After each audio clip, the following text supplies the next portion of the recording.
This presentation is called Volcanic Journey. It's actually something we do a lot of, which is journeying, and turns out that there's a real volcanic connection to the travels and the paths we've taken. So bonus points for anyone who could tell me where this is. Anyone want to hazard a guess? I gave you a hint. I gave you the country, but where would this be? That be in outside of Verona in Valpolicella? Looks like Prosecco country to me. You guys are very close. This is Suavo Classico. This is looking over. This is where the Romans really started tending grapes thousands of years ago. It is an eroded volcano. It's one of the oldest volcanoes. There I am on, this is actually last Friday or Thursday with Stefano and Nama. And they were just starting harvest. They I was gonna say Nama, I swear. bonus points. And they were just starting harvest. Maybe this is the 2000s harvest there. They have just an incredible collection of volcanic rocks. These are just amazing to look at. And when you understand that these are all volcanoes that blew up in an inland sea, and the shells are still very much a part of the earth and these rocks. And when you see this, you get this just sense for how much the earth has changed over the years. We live in human terms, but tectonics and plate tectonics and earth moves in glacial terms, and a very different time frame. This is the Roman arena in Verona. So the Romans were there, and the Romans actually understood very early on that planting in a higher or elevated place with really good drainage is of great advantage. And you could even argue that Suave, which was one of the greater regions, also suffered because people started planting everywhere around there, and including in the plains on the way to Venice. This is on the drive up from Verona up north. This is just drop dead gorgeous part of the world, into the Dolomites. And there we were at Legator, also a wonderful visit with Clemens, and he took us around the property. In thinking about the work that they do and the kind of places they're planting and where they get their grapes, it has turned out that they also are moving up higher and further north. He told me something really interesting, which is Bolzano, which is in the Alto Adige Valley, basically north, is one of the two hottest places in Italy. And if you would have told me that the hottest places in Italy is in the Dolomites, I would have said, that can't be possible. It's got to be in Sicily somewhere. But what happens is the heat builds up in these valleys, right? There's these limestone walls, the heat builds up, and then heat can't really escape out of those valleys. And as the climate changes, that set point in the next morning gets hotter and hotter. So the world starts at a warmer temperature, the sun hits it and it gets hotter and hotter. So they've seen effects of climate change as we have of California. And true enough, we are a California winery. These are the wines that you sell and represent, everything from the sparkling Petnat, our Peshgu, to our two wines from Poseidon Vineyard, which is the property that my father started in 1972, planted. And then, of course, the wines from Obsidian Ridge Vineyard in the High Mayacamas. To give you, and if anyone's new, this is just an overview map of the Mayacamas range. This is looking from the northeast. And this is how we like to think about the Mayacamas range without the borders of Napa, Sonoma, Lake, and Mendocino. As we say, that the grapes don't know what county they're in, but they certainly understand the topology, and they understand the climate, and they understand the elevation. So we farm the lowest at Poseidon Vineyard and the highest at Obsidian Ridge Vineyards in the north coast of California. So just a little set point. This is my father, and basically in the 70s, he is what our Canadian partner friends told me. He's wearing a Canadian tuxedo, which is a jean jacket suit. And he was quite an adventurer and explorer himself. He escaped Hungary in 1956. So I'm in the country he escaped to. He came across the border one evening and heard German and knew he was in Austria. And he ended up this is in more peaceful times before the revolution, when he was a kid growing up in Hungary. But he ended up coming to California in 1956 and met these two gentlemen. Extra bonus points for anyone who knows who these people are. But these are the Pepe brothers. This is Ronaldo and Adolfo Pepe. And if you're kind of surprised that they are a Robert Pepe winery, which by the way now is Cardinal. And if you're surprised that they're skinning chinchillas or dressing chinchillas, and that they're on the cover of Chinchilla News in July 1955, then you probably don't remember Napa as it was. But this is the Napa that my father stepped into, which was Italian immigrants who had businesses. In this case, the Pepe brothers had a tannery, or I should say a skinning business that was in St. Bruno next to the airport in San Francisco. And they also grew grapes. And so growing grapes was a side project. And he learned about Napa Valley through the Pepe brothers. There's still a large tannery building in Napa, Arpad on Coombs Street. It's a beautiful old building, but that was a super active, big tannery back in the day. The cool thing about Italians is they do everything, right? They tan, they make grapes, they make prosciutto. I mean, they really do everything. Unfortunately, a lot of that was born from poverty, right? Where you couldn't buy things. So you learned how to make everything. And why would you buy wine when you can grow it yourself? Just part of the idea. This is a very different Napa. This is Carneros, right after Poseidon Vineyard was planted. This is not the Napa you know today, but it was right at the base of the Mayacamas range. They told my father it was too cold to grow Pinot and Chardonnay, and it probably was, but this was 1972. This is what it looked like back then. This is what it looks like today. You can take a boat up to it. You can go from San Francisco and take a boat and take it to Napa Marina and walk to the vineyard. And this has important effects because it's on the water. Water has thermal mass, and it has huge effects on what nighttime temperature is at Poseidon Vineyard. And we'll get into that in a little bit. My brother and I actually left, we grew up in California, but we ended up going to Hungary in the early 90s. We wanted to be part of the reconstruction of Hungary after the wall had come down. And we started to import oak barrels. And when we got back from Hungary in the late 90s, we found this. This is up in the high Mayacamas range. This was an abandoned walnut orchard. And this is the beginnings of Obsidian Ridge Vineyard. So what looked like an incredibly placid, easy, nice field to farm in turned out to be everything but. When we started digging, we found this. And I will tell you, this was a surprise. This is enormous amounts of obsidian. When we had the Jorge Ordonez folks come, actually as part of the Chamber's 50th, I remember one of them saying, "Oh, I thought Obsidian was just a marketing name. It was a great name." I'm like, and then they saw the Obsidian. And I'm here to tell you that it is not a marketing name. This is the actual obsidian that we dug up. This was basically the size of the front of a truck. This is one of the largest pieces we found there. So enormous amounts of obsidian. And we didn't know much about obsidian. We didn't know much about volcanoes. We didn't know much about climate, but we learned a lot in the last 20 years. This is Michael, Peter, and I. We're the founders of Obsidian Wine Company. Michael's our winemaker. Peter and I know a little bit about viticulture over the years, and we know a bit about making barrels as well. This is what Obsidian Ridge Vineyard looks like today. It's gorgeous, and now that you look at it, you think it's pretty obvious. There's a volcano to the top right there. That is Mount Konocti. It blew up 10,000 years ago, which is like a blink. Because I think in Suavo Classico, Stefano told me that it blew up like 2 million years ago. So 10,000 years ago is very, very recent. And up till 10,000 years ago, it blew up every 1,800 years, more or less, which again is like a blink in geologic time.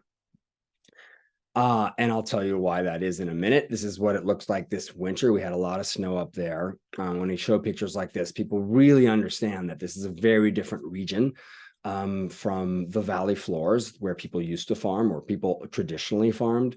And as we often say, you're either broke or crazy if you start farming on volcanoes or you're going up, because you have no alternative or you want to take a little bit of risk.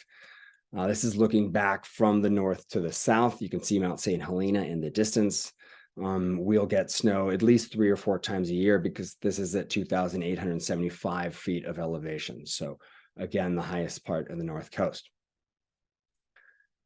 This is the steam rising from the earth right behind us. So the way to think about this is that the plate basically, or I should say the Earth's crust here, is about 2 miles deep. Most places it's 6 to 8 miles deep. But because it's 2 miles deep, we have the ability to drill down into magma, send gray water down there, and produce geothermal power. So this is the largest geothermal power field in North America. It powers the equivalent of 2 San Franciscos, and it's completely renewable clean energy because it's just using the heat of the earth. But the reason they're able to do that is because the Earth's crust is so thin there. And we'll talk about why that is in a little bit. This region actually reminded us, back to Europe for a minute, of Hungary. This is a picture of North Balaton. Balaton is the largest freshwater lake in Europe. And these are old volcanoes that again blew up into an inland sea. And this is our soil from where our trees grow in the forests of in the Zemplén forest and the forests of Tokai. You've got about 3 or 4 feet of topsoil, and then you've got just this incredible volcanic tuff. And that is sort of this light colored ash basically that gets compressed after a volcano is basically finished erupting. And because of that, these trees that we have there grow extremely slowly. So you can imagine a tree that's trying to grow in a rich, warm, wet environment ends up being very big. An oak tree in Europe ends up being very small. So we seem to, over the years, seek out really difficult places to grow trees and plant grapes, but they have a dramatic effect on the quality of the wine and on the quality of the barrel. This is András with one of the foresters who tends the forest in the northeastern parts of Tokai. And he'll plant a tree, and after 100 years, his great-grandson or grandson probably ends up harvesting that and using it for one of our barrels. This is 2 of our barrels. This is Laszlo. He built those barrels by hand. Those are 8 hectoliter barrels, 8,000 liters. And it's one of the things that we've actually started to move toward, which is using larger format barrels. And you'll see that in our Chardonnay and Pinot particularly. Over the 20 years we've been making our wines, we've just realized that these wines, because they are lighter fruit wines or they're lighter varieties, lighter reds, they tend to do better in larger format. And this is the traditional barrel that was used in the Carpathian Basin. So everywhere from northern Italy all the way up through Hungary and Slovakia and even into Georgia. And they're making really great wines because they're fresh, they're fresher, they're a little bit cleaner, and they're beautiful too, for that matter, I have to say. This is an eroded volcano in Chomlo. And so you can see that the vineyards that are on the side of this volcano are very different than the ones on the valley floors. They're different in aspect, they're different in drainage. They really are quite a bit different. And that's really the exploration we've done over the last couple of years, which is to understand that we are at its core a volcanic vineyard, a very volcanic vineyard. And so we started this quest to really meet other volcanic producers. It's part of the trip, part of the reason I'm on this trip here, just my pre-harvest trip. I get back on Wednesday. But Etna obviously is an incredible place to grow volcanic wines, as is the Azores in Portugal. So you're talking about really difficult conditions, a lot of wind, poor soils, and you end up with a fundamentally different wine. I know I'm telling you a lot, so slow me down if you need me to, or ask any questions. But about 2 years ago, since we don't often take, let's see, I guess the best way to say, we don't let the moss grow under our feet. We started exploring north and going to Oregon and Washington. It turns out that Obsidian was traded widely through the Pacific Northwest, and our Obsidian that comes from our vineyard, Obsidian Ridge, was found as far east as Missouri, because they can basically date the type of Obsidian and exactly the flow it came from. And as Obsidian went, we went. Oregon is full of Obsidian as well. We like to travel. This is the Obsidian van. This is oftentimes how we get out and visit customers and accounts around the country. This is in Wyoming as it is. And we like to fly. So we started to fly north. And one of the insights as we developed Obsidian Ridge was that at 3,000 feet, which is roughly where we are, it's the equivalent of farming about 900 miles north. So we took a line and decided, like, well, where is 900 miles north? And 900 miles north is basically the British Columbian border. So let me break that down.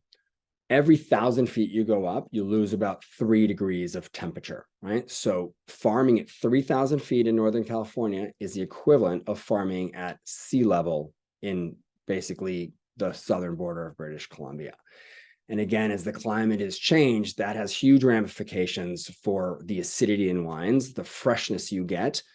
And it was interesting in speaking to Clemens, talking about what they do to retain acidity, because nobody wants to add acidity, and we never have to, we never do, but you want to make sure you're able to retain it, and you mostly retain it through cool nights. And you can get those cool nights by going up or by going north. Those are our options as farmers at this point. This is Crater Lake. This is actually the remains of Mount Mazama. Mount Mazama blew up about 3,000 years ago and sent ash around the world twice over. There are parts that we saw where there's probably 2 or 3 feet thick of ash. You could put your hands in it. It looks like a fireplace, like someone just put out the fire yesterday. It's really quite astonishing. This is Mount Hood. And this is right at the base, but not quite right at the base, but about 10 miles to the north of it, growing some amazing wines in the Columbia Gorge region. And maybe this is a good time for just a brief plate tectonics part of the presentation. So the Pacific plate at some point, way back when, 30 million years ago, crashed into the North American plate. And what it did was it subducted under the North American plate. And when it subducts under the North American plate, that plate is actually a very wet plate. It's been under the ocean and it's a cold plate. And as it goes into the Earth's magma, it sends up magma, basically. It melts that plate, and that comes up as a subduction volcano.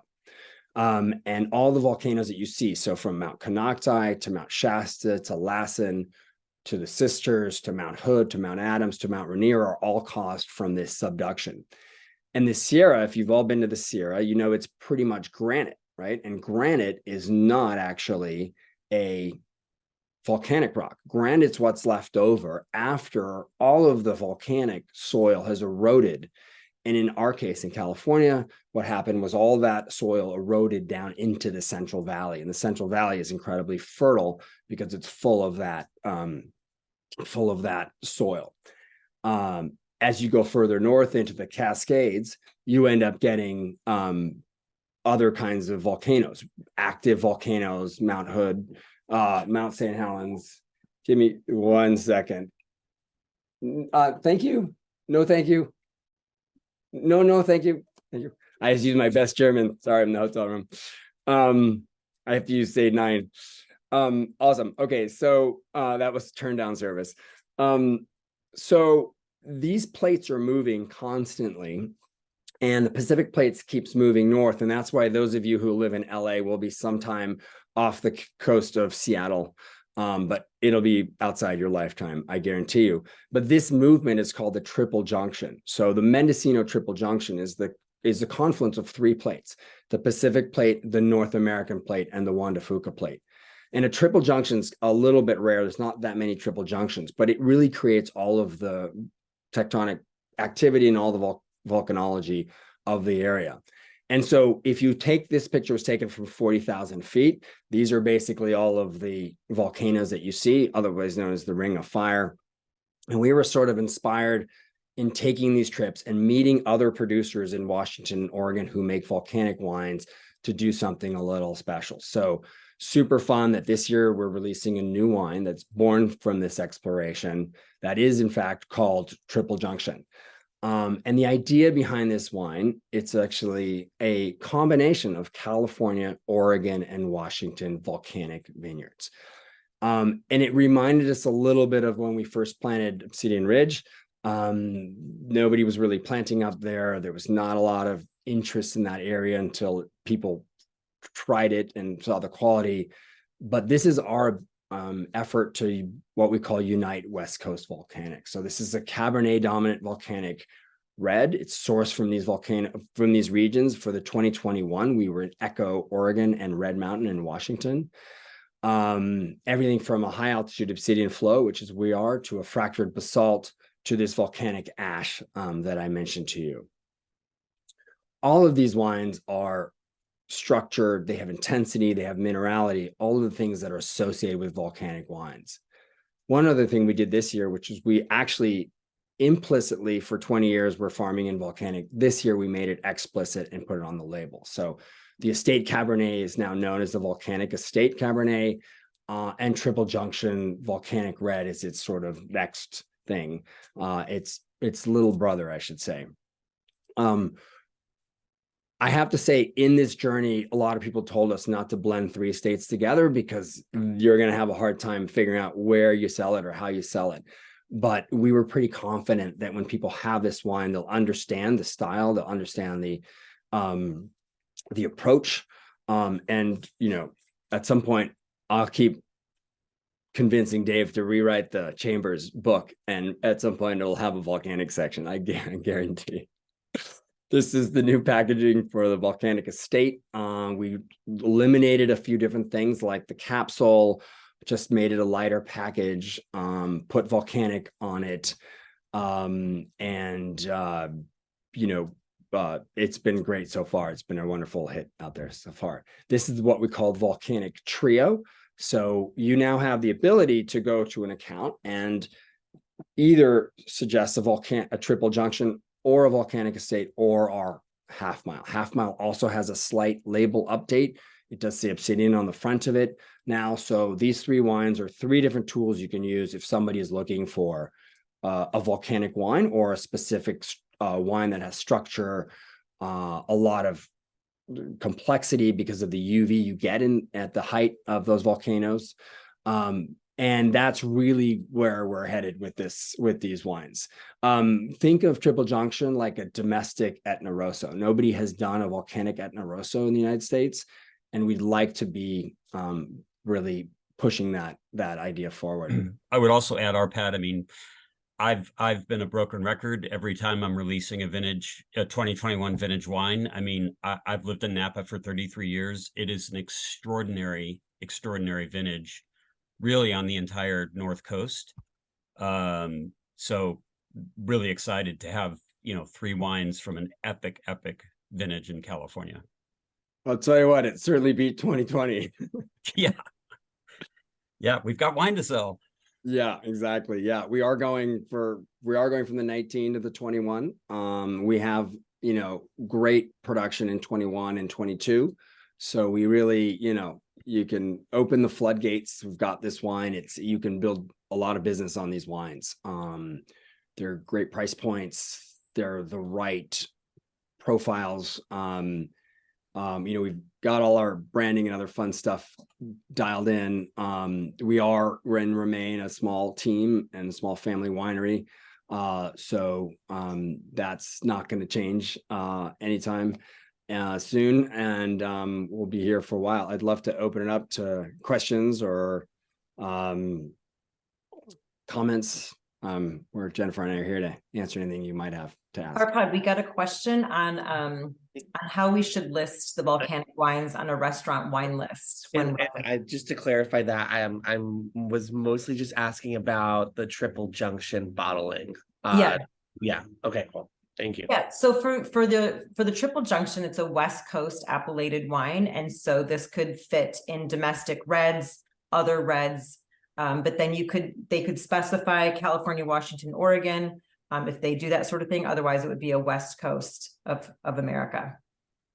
We're it's funny because we thought about this and we talked about it, that if we listed actually the states on the back, so the percentage in the states are on the back. If you don't do that, you're American appellated, which actually we were kind of happy to be. I would love to do an American appellated wine, but as it turns out, if we do American Appellated, we couldn't even put the map of Oregon, Washington, California on the back. The TTB would not have allowed us to put anything more specific than the appellation. So I imagine this for lists that really are a little different. These are for people that are thinking a little bit different. You know, when we first started selling Obsidian Ridge, 98 cases was our 2002 vintage. It took a lot of convincing, you know, to tell people like, hey, this is a region you should keep an eye on. And so really the older school people, the younger kids get this immediately. You know, they're not looking at the little sub-regions, you know, I would say the boomer generation did. So I think there's an area here and there's a type of account that they're innovative and they have a list of wines that are maybe by style, and maybe they're not even by style, but they're certainly not as micro as it used to be. It's a good question though. We have Yeah, another you question. haven't, if I mean, I'm assuming everybody hasn't had the wine because we've only had it in for a short period of time. I had it out last week in the market with Boyd in the East Bay. You know, almost half the blend is Cabernet Sauvignon from the Obsidian Estate Vineyard. So the wine also contains Syrah and Malbec and Tempranillo. But the wine really, like, structurally is very much about Cabernet Sauvignon. So not that you'd put it in the Cabernet section of the wine list, but that kind of gives you an idea stylistically of what the wine is about. I mean, it's substantial, but it's also fresh and has great acidity, super tasty.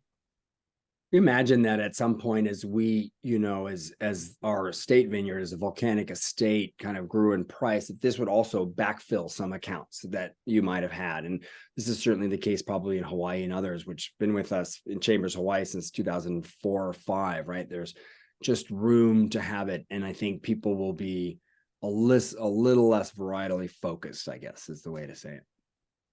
Arpad, we got another question about how does basalt soil different from other volcanic soils? Basalt? How does basalt differ? Well, if you go up into the gorge, you see these amazing examples of columnar basalt, which is basically, if you've been to Devil's Postpile in the Mammoth area, you can see the same thing, which is sort of a hexagon of basalt. I would say that both rocks are structurally there to eliminate soil, right? So there's less soil, more rock. They're also not absorbent. So for example, they're not like tuff, which is like a sponge a little bit and pull water in. Basalt doesn't quite do it.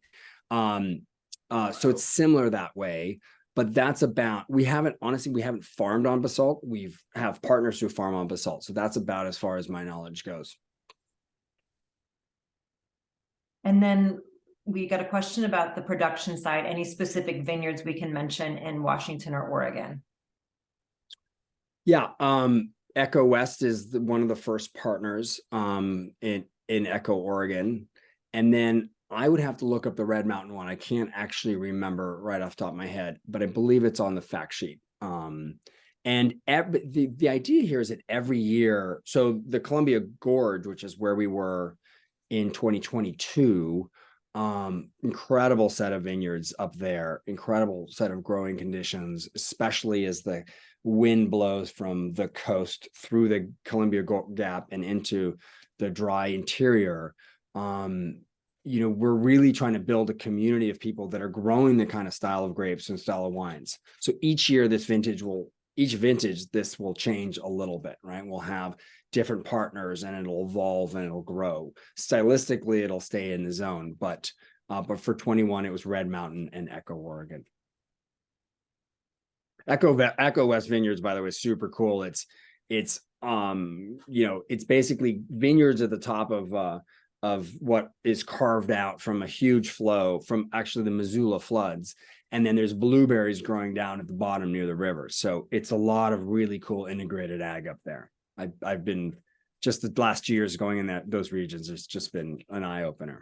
It actually reminds me of what I remember Napa as a kid, which is a lot of integrated ag. And actually what reminds me of the Lake County area, which is a lot of integrated ag, which is super neat. And then really, you know, amongst the three wines, obviously, the volcanic estate Cabernet is clearly the the main driver. You know, for me, and I've talked to especially newer reps that I've worked with recently. You know, anytime you're in an account and you're especially talking about BTG and the buyer is willing, just have them pour against, pour what they're using against the Obsidian cab. There really isn't anything that I've found at this price point that comes, I mean, not even close. So I think you can really be super confident in what you're working with this particular wine. And then Half Mile is just, you know, kind of the most extreme version of the Volcanic Estate cab from the very top of the vineyard. And excited. I just finally had the 21 vintage last week, Arpad. Actually over 4 days. It was better on day 4 than day 1. It is it's a dark, a bit of a beast, but it's delicious. You know, we're excited to have the 21 out in the market. You know, Half Mile is this basically like the winemaker's blend of the best barrels of Cabernet of the vintage, planted with some Petit Verdot that sits exactly at a half mile. There's a specific block that's right there at 2640. And so this is really like what Alex calls his highest touch wine, because he goes in and is able to really focus on the best Cabernet of the vintage. So this is our flagship, as you said, Dave, at the top of the property. And so I hope that you guys, I encourage you to take that out and show it, because it's really just a phenomenal wine. I was going to say our volcanic exploration continues. I mean, this is work that I did 2 years ago, or we did 2 years ago, and it's just coming out now. These things take a long time, but we've been toying around with some global partners and formants, particularly maybe a volcanic formant. So down the road, we'll keep it active.